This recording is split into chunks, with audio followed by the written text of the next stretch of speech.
you went to the doctor and they couldn't find any other reasons why you're having digestive problems. Okay. It could also lead to low fertility, erectile dysfunction, women missing periods, low sex drive, and also depression.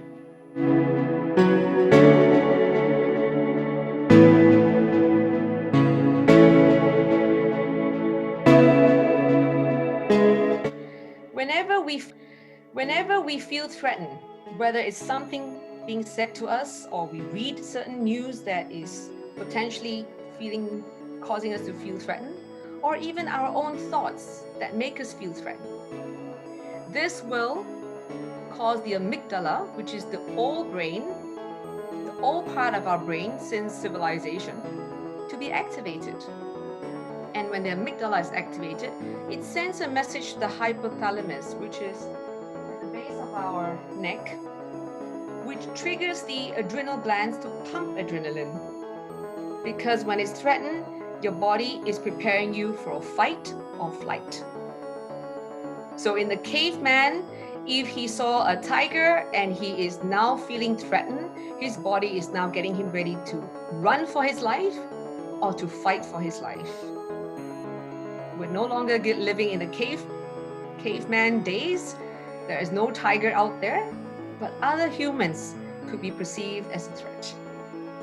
Or your competitor can also be perceived as a threat. Or your child at home that doesn't want to listen to your instructions could be perceived as a threat to your ability to control the situation. So this is where the amygdala then causes the adrenaline to pump in the body, and your muscles are now all ready for fight or flight. So a lot of that tension is in the shoulders, the arms, and the legs. Now, this tension is not really stored very much in the legs because we do a lot of walking. But today, the most we do with our arms is really typing, opening doors, feeding ourselves. So a lot of that extra energy is just trapped here. And when we go home, we can actually feel that tension. Stiff neck, tight shoulders, and you may end up spending a lot of money going for massages, and the relief is very temporary. Okay?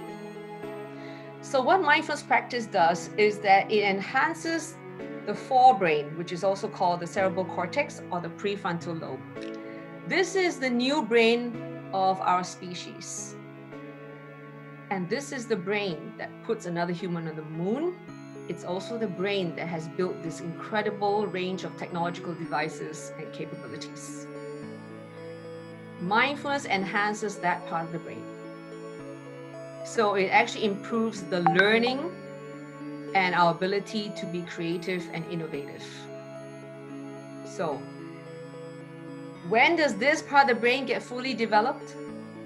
At the age of 25. What about the amygdala? It's age of 15. So if you're wondering why your kids are challenging when they're about 10 to 11 and get extremely difficult to manage when they're in the mid-teens, that is why. Because the amygdala is in now full development.